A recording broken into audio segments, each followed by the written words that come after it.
think that there's a big disconnect of how the communities that are actually being impacted, how they feel, and how fracking and frac sand mining are affecting them. Because we have a lot of like very human and raw pain that people are experiencing as a result of frac sand mining and fracking.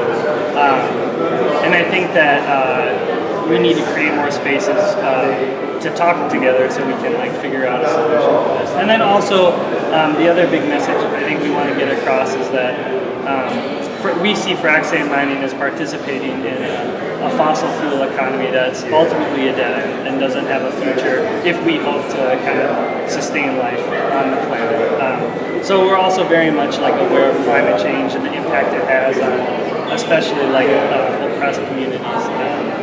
So I think that, the other big message we have is we need to start seeking alternatives to fracking fossil fuel economies rapidly because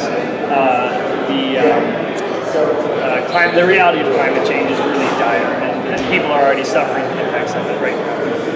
Okay, and you're obviously attending this event today and you came to the same event last year. Have you actually seen any results of this kind of action? Well, on a very small personal level, we've had a lot more people interested in frac sand mining in the Twin Cities.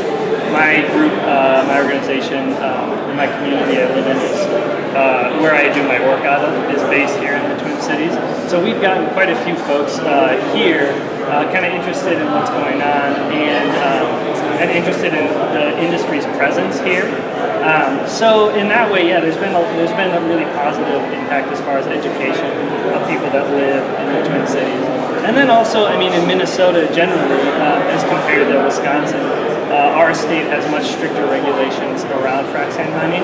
And I think that the activists like to, I think we believe that our work has contributed to that. It's a small piece of the larger puzzle.